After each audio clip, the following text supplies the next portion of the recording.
Bumper. Let's see here. They what? Yeah, you don't want to go too fast in the wrong direction because, yeah, that would be a problem. Yes, Genesis 15, verse 1. After these things, the word of the Lord came to Avram in a vision, saying, do not be afraid, Avram. I am your shield, your exceedingly great reward. So there you go. The Lord being a shield goes all the way back to almost the beginning.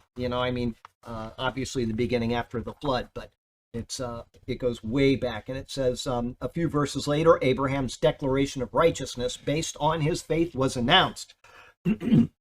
This same shield of faith is available to us, but it should be noted that this is not the active faith which is often referred to in the Bible. It is almost a passive one. It is that of endurance.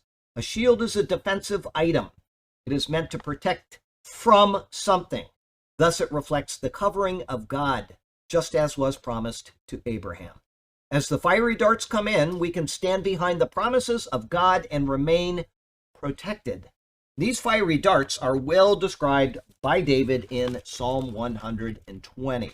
So right here, Psalm 120. I got to get through Psalm 119. That might take a couple hours. We're getting there. Okay, so Psalm 120, verses 3 and 4. What shall be given to you? Or what shall be done to you, you false tongue? Sharp arrows of the warrior with coals of the broom tree. So turn the page here. The lies of the enemy, his verbal attacks through his workers of iniquity, the tempting words of a seductress, and the like are such fiery darts. They come in and we are to allow the Lord to shield us from them, letting them glance off by his protection. In turn, the 7th Psalm, Psalm 7, 11 through 13, says that the Lord will then send back his fiery shafts of judgment. So Paul was probably thinking of all of these things as he was writing. I mean, he was a Pharisee, he was well trained in Scripture, and he's probably thinking of these and then equating that with the armor on the Roman and coming up with his own set of ideas to convey to us. God is a just judge, and God is angry with the wicked every day. If he does not turn back, he will sharpen his sword.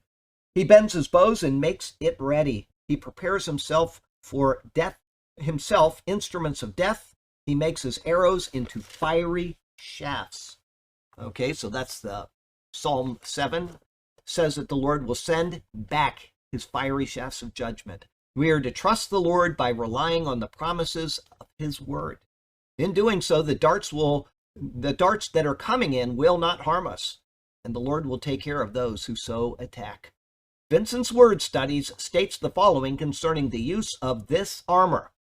He says, I love Vincent's, he always has something interesting to say. Temptation is thus represented as impelled from a distance. Satan attacks by indirection through good things from which no evil is suspected. Here is a hint of its propagating power.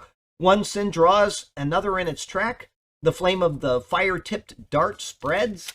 Temptation acts on susceptible material. Self-confidence is combustible. Faith in doing away with dependence on self takes away fuel for the dart. It creates sensitiveness to holy influences by which the power of temptation is neutralized. It enlists the direct aid of God. Good stuff there. So you got these fiery darts coming in. How are you going to ward them off? Obviously, Paul is taking actual things and he's making spiritual applications. And if you just think through each of the implements that we've gone through, you can see that it's an important thing that he's done. But by giving you metaphors to convey what he's saying, it can help you to remember, because we can't remember all the theology in the world. There are things that I typed 3 months ago that I have completely forgotten that I typed them. Somebody will send me a email about why did Jesus need to be baptized? Okay, and I get that one 3 times a year, I'll bet. Every time I get it, I have to go back and think it through. Every single time. I keep saying to myself, next time I'm going to copy this and I'm going to make a document so I can just copy it and send it off.